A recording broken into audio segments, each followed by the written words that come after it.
I just bought a 2016 BMW S1000RR that is flooded, but it's in pristine condition. And this is also my 2016 BMW S1000RR that is also flooded?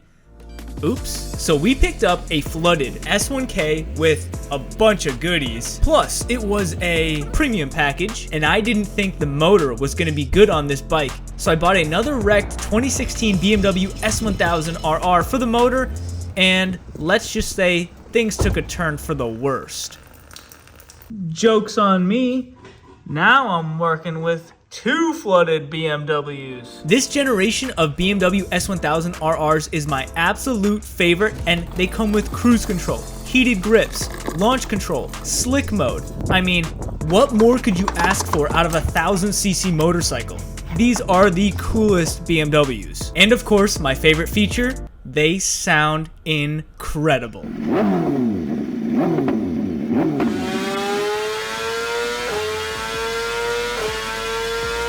This shows the reality of buying bikes at the auction. Sometimes you get the absolute worst deal possible. Now, the pristine BMW I bought came with no keys, so I also bought this bike for the ECU, ignition, and set of keys. Holy, this thing is filthy. But I don't even think those are gonna be any good. We also need this red plug, which you guys will figure out later what it is. But I'm trying now to see what parts are good on this thing and what we can sell, what we can keep for our flooded rebuild bike. This bike had to have fallen into a lake or something. There's just no way rainwater is gonna do that much damage.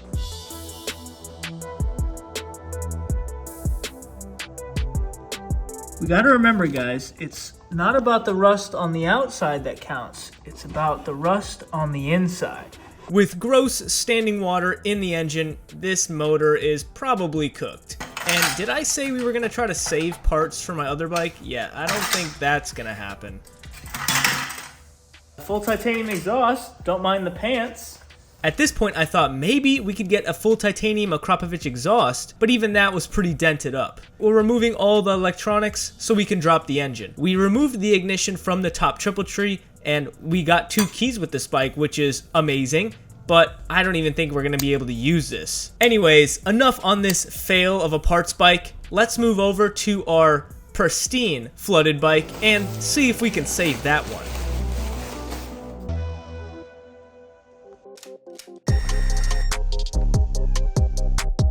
Like I said, we need keys for this bike. It came with no keys, so we're gonna do option number 2. Ship out the ignition module and the ECU and get some keys made for this bike.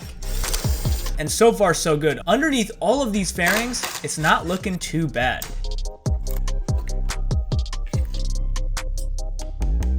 We already got the ECU out, and that thing looks really good actually. No water out of the plugs. Now we just needed to remove the top triple tree, which has the ignition module bolted to the underside of it.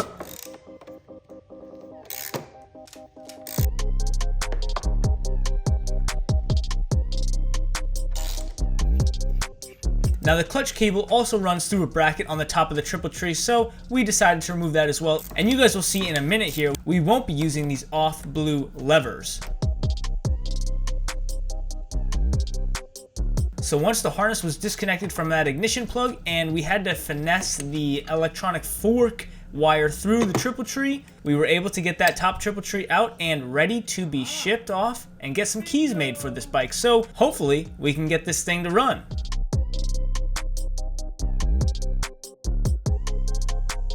So I boxed up the ECU and the top triple tree real nice and shipped it off. We've got the ignition and the ECU all sent out to go get a key made for this bike, but now we get to find out if this engine is junk. But first, why don't we do some upgrades? You gotta do the upgrades and then fix it. We have some machined black and silver ASV levers for the BMW. If you guys want a set for yourself, I got a discount code in the description. My next door neighbor gave me this tiny tool set which had a T6 bit in it, which is exactly what we needed to swap over the bottom of this left side lever for the clutch lever switch, which bolts directly to the bottom of the ASV lever and actuates these tiny sensors. Cheers, neighbor! And that's the left side ASV lever in. Now for the right side, which is much simpler. We just need to simply line up the push pin in the master cylinder, and we've got a brand new right side brake lever.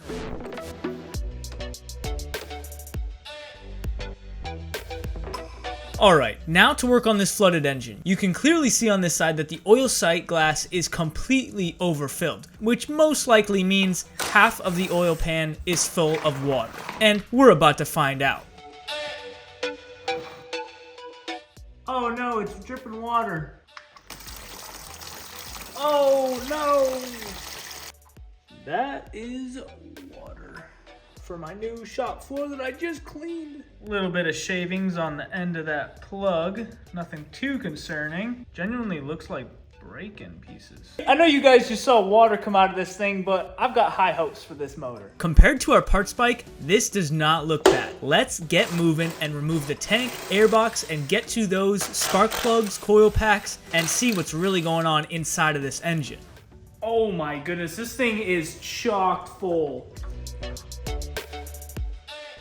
Bingo! Starting my collection. Everything is just so dusty. No corrosion like that other bike though, which is a huge plus. Now the airbox has a secondary air injection system on top of the airbox, and the fuel rails along with the engine harness that we'll all need to remove before that airbox can then slip up and out from the throttle bodies. Airbox removed. Oh, this is not bad at all. There's like leaves in the intake. Little bit of rust in it. Okay, problem number one, bit of corrosion, straight up water, corrosion, and some rust on the top of those valves. It looks like surface rust, baby. We're golden. Even the hardware on these throttle bodies is bare metal, and they're not even rusted out. This was a Texas flood bike, so the flood must have been obviously fresh water, because there is barely any rust on anything, and water's in the cylinders. You know how we're missing the key? Well, this is good to see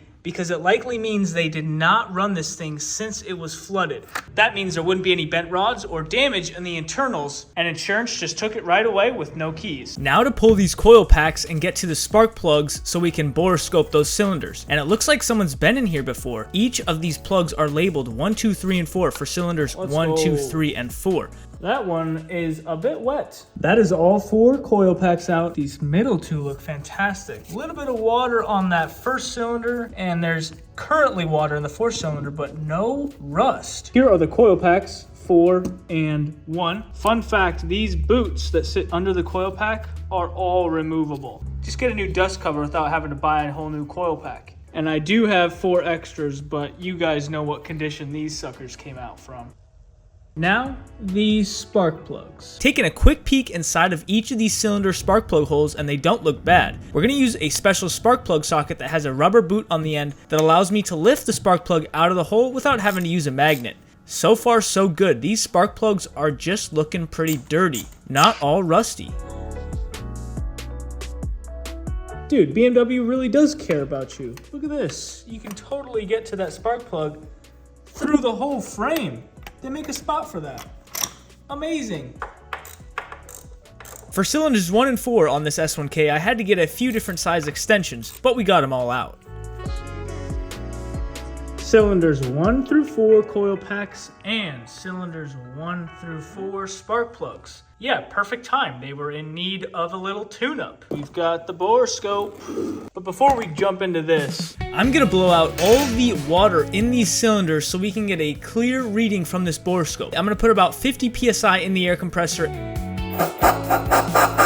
and blow out each of these cylinders. Once that was done, we stuck the bore scope down cylinder number 2, and the piston was up pretty high, so we moved to the next piston, which was cylinder number 1. Cylinder number 1 had a bunch of standing water in it, but the cross hatching on these sidewalls looked phenomenal. The engine looks savable, but we need to do a few things first. We gotta remove this throttle body, blow out all the water in those cylinders, make sure they're dry, then put a little lubricant in it, turn the engine over, assemble everything, and fire it right back up. Alright, game plan is to get these cylinders nice and clean. We're starting with a lot of water in some and some surface rust in others, but essentially what I'm going to do is I'm going to blow out all of these cylinders, use some PB Blaster to get that surface rust off of the top of the valves, and it's working out really well actually. We're sticking the nose of the air compressor down in those cylinders along with a paper towel so that the paper towel absorbs the water and it starts to make the cylinders nice and dry.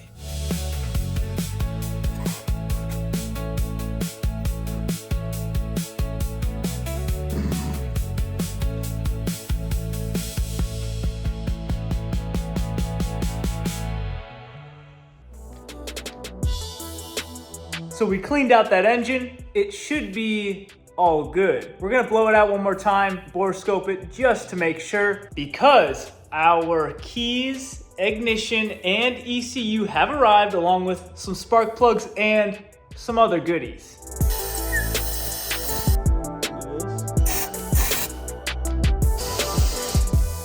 After blowing all that water out, we borescoped the cylinder and the pistons are looking so good. No rust on the walls at all. So I'm gonna finish borescoping cylinders 2, 3, and 4 just to make sure. And cylinder 4 just had a few drops that I could not get out of the cylinder. So we're gonna bump this thing over with no spark plugs in it just to be safe.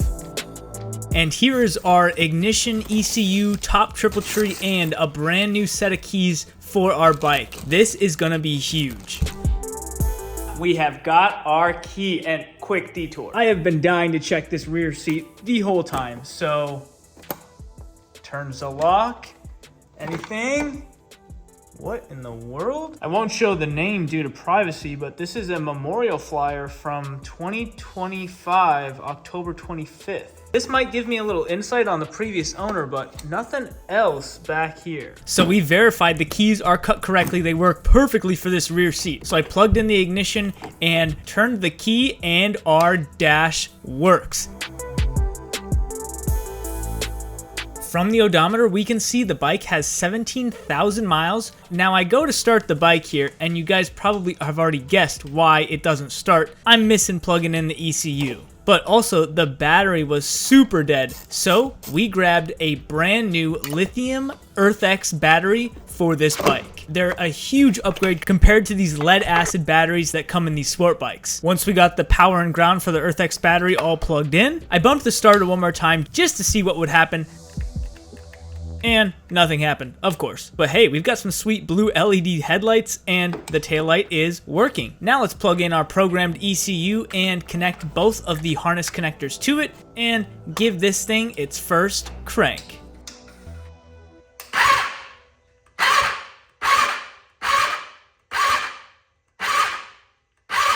I've never done that before. That was awesome. So I bumped over the starter just enough and we spun it over with all the spark plugs out. So any excess water should have shot out the spark plug and not bent a valve. And a tiny bit of water on this cylinder did come out, but now we're gonna borescope it one last time before we throw all our new stuff in. But that also confirms that our ECU works with our new key. It's all programmed with the ignition and the ECU. Synced with the dash. And I'll give you guys a close-up because this is pretty cool. Watch as I just bump the starter.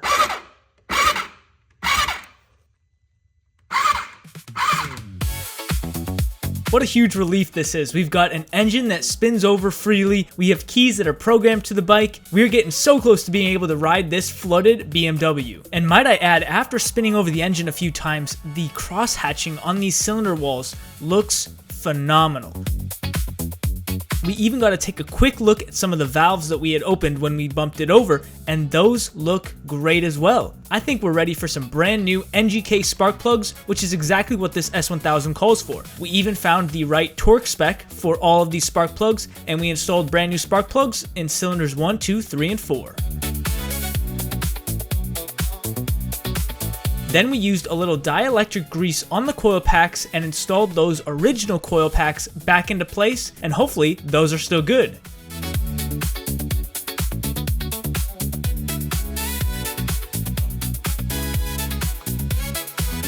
Alright, time for our throttle body to go back into place along with all the connections that go around it as well. And once that was bolted into place, it was time for our airbox. But you know, we had to clean this thing up, make it look brand new, and a little bonus I found, we had a K&N filter inside of this airbox. Once that was all super clean, we threw it back on the bike and connected the fuel rails along with the secondary air injection system, and we couldn't forget those hidden connectors that control the hidden velocity stacks inside of this airbox.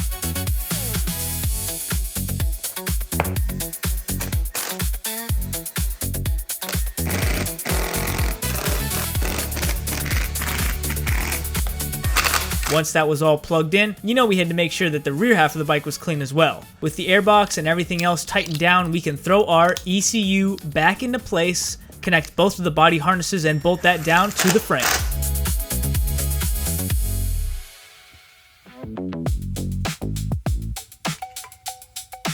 Alright, next, the top triple tree. We've got two new pieces of hardware for that ignition module, and of course we can't forget the clutch line bracket, which bolts underneath the top triple tree. We're going to fish the triple back into place, sliding that clutch line in first, and then with a screwdriver, I'm going to open up the gap on the left side of the triple so I can fish the electronic fork wire through that space, and then press the triple onto both of those forks and the steering stem.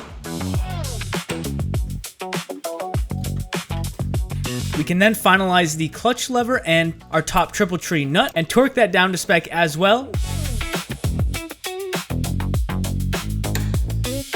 Then throw in the bolts for the brake reservoir along with all the clip-on bolts and the bolts that clamp the triple tree to the forks. And last but not least, we'll attach our clutch cable to our brand new ASV clutch lever and throw that in for good.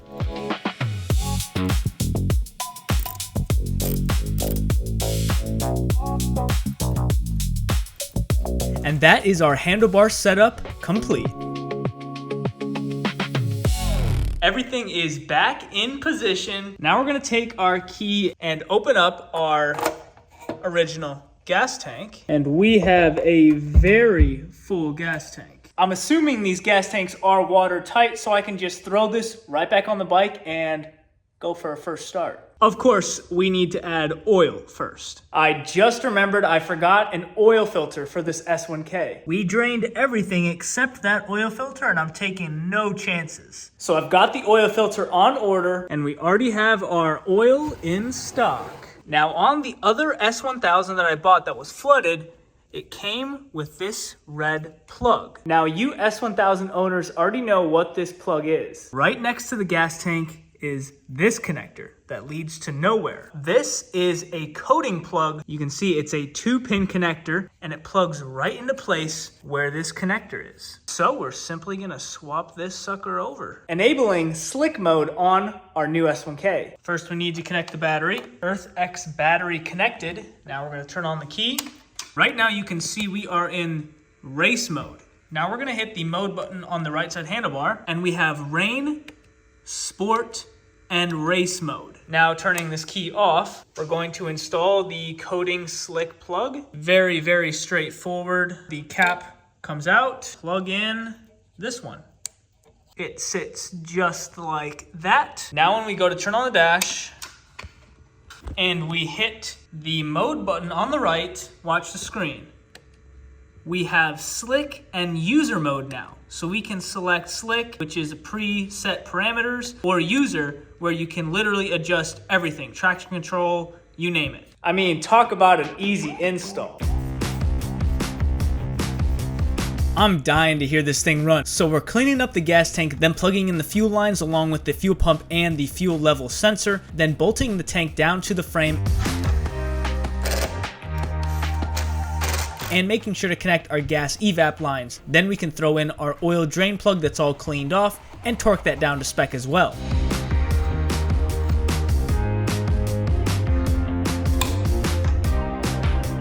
Gotta keep the tradition going.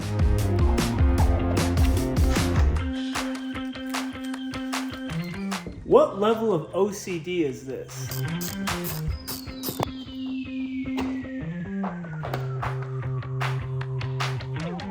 The stock mirrors on this S1K are ugly, so we are definitely going to change that out with some beautiful Rizoma Stealth mirrors. I run these mirrors on basically all my rebuilds, and it makes or breaks the front end of a lot of these sport bikes.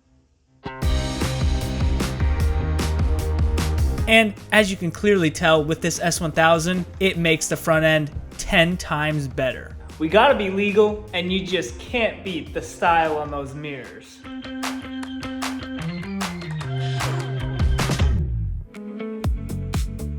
Alright, while we wait for our oil filter to show up, we have a brand new Rage Cycles Fender Eliminator kit to install on this S1000, because the original was missing the most important part, the license plate holder.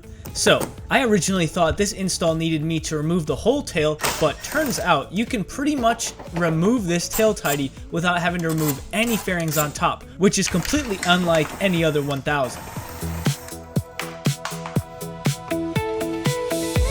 Turns out when I was disconnecting this tail tidy, it was just simply twist tied in to the main harness, but I did get pleasantly surprised by a plug that connected directly into the factory harness. So we're going to do a little bit of heat shrink soldering, and we're going to make this look factory OEM. First, I'm going to use the old NRC tail tidy as a template for where I need to connect my new wires. I'm simply connecting the left and the right side turn signal power to the wires that correlate on our connector using some solder stick heat shrink connectors.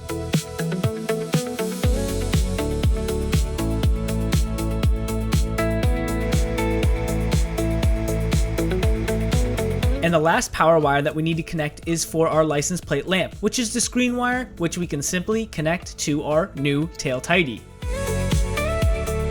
You can see now all the black or ground from the tail tidy run into the one brown wire from our connector. License plate lamp, right turn signal, left turn signal, and then the blacks for the grounds, and we should have this thing all wired in.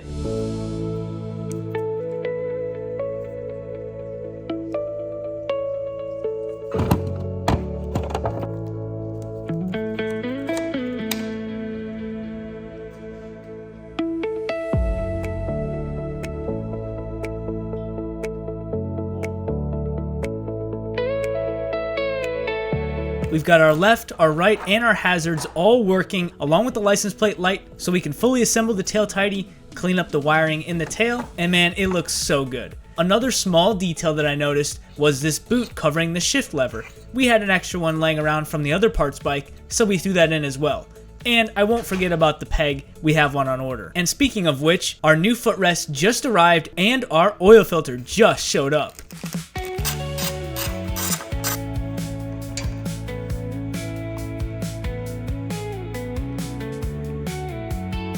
This is it. This is what we've been waiting for. We are getting ready to start this bike for the very first time since it was flooded, and we had to spend barely any money in parts to get this thing back and running again.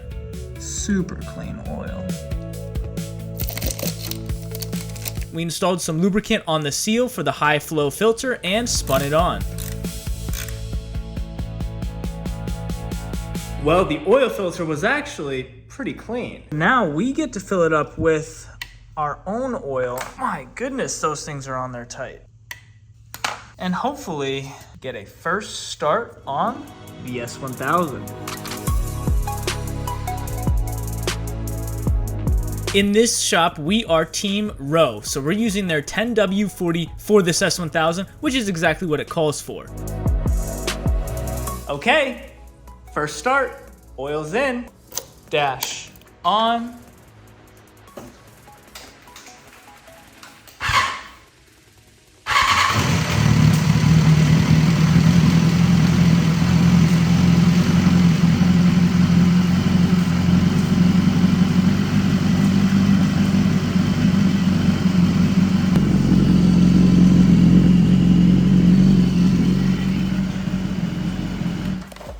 Okay, maybe I should take off the exhaust first, but the bike runs. Okay, let's try this again.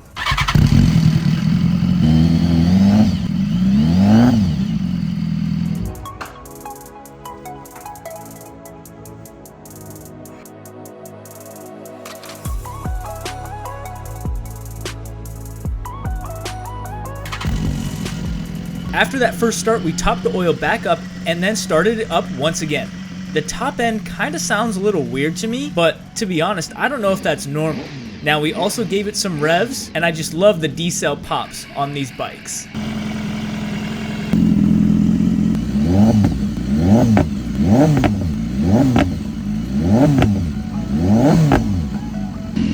Well, our S1000 that was flooded now runs, but it sounds a little funky to me. We got it up to idling temperature, gave it a few revs, and it sounds somewhat loud from the top end. I know basically nothing about this year BMW S1000. Is that normal? All right, now that we've got a running bike, time for a little PDR. I'm sure you guys noticed the dent in the exhaust, most likely caused from a heel slamming into the back of that thing, and the dent on the right side of the tank.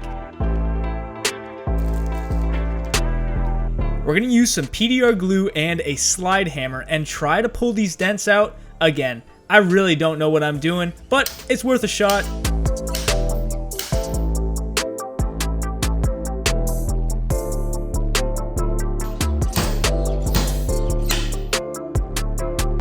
And I honestly don't know if I made much of a difference, but hey, it was worth a shot.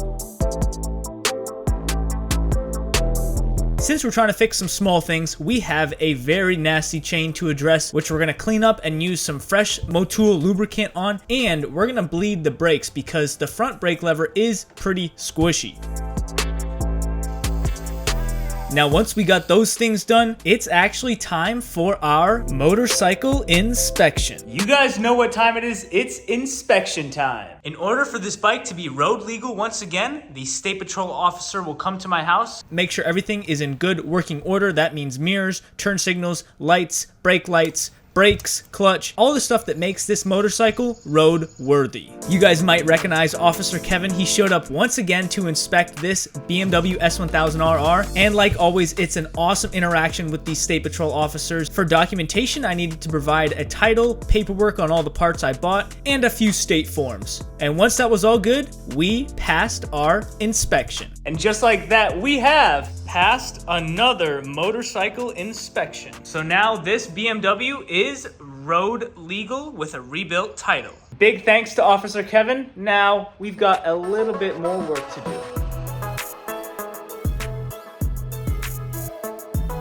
Now you can probably tell the bike is not fully put together, and it's actually for good reason. During the motorcycle inspection, the officer needs to check the engine numbers, which are hard to find underneath all those fairings. So I usually leave the fairings off so that we can get a better look at the engine and get that engine number for the official documentation of the inspection. But we've got all our panels back on except for two pieces.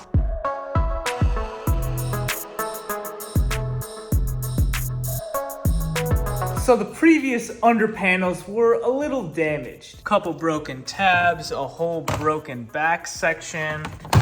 So we got some upgrades. We went with some phenomenal RPM carbon belly pieces. If you guys want some carbon from RPM, I've got a discount code in the description. Using the existing hardware from the old belly panels, we installed our carbon ones, and they look fantastic.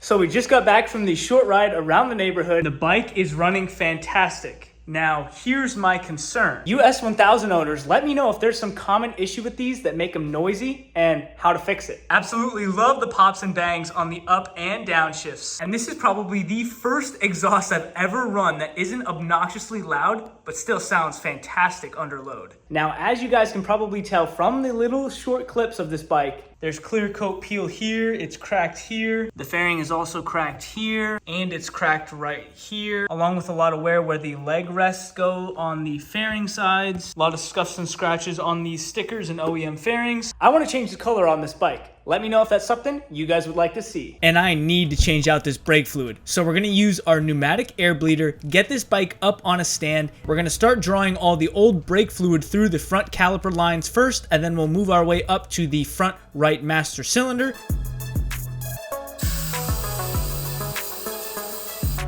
And the little bro is gonna help me by squeezing that front right lever so I can crack the bleed nipples on those front calipers. And once that's done, we've got fresh fluid in our reservoir and a nice solid front brake lever.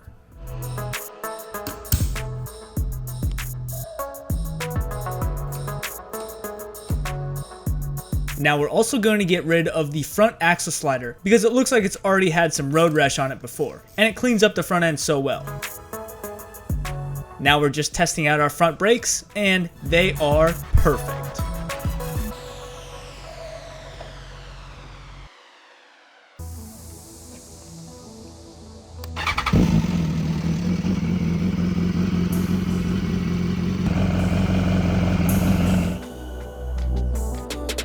And like always, to God be the glory for this rebuild.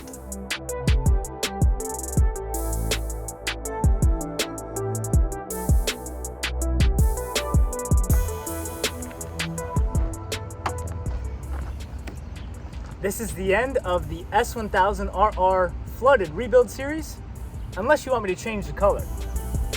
See ya.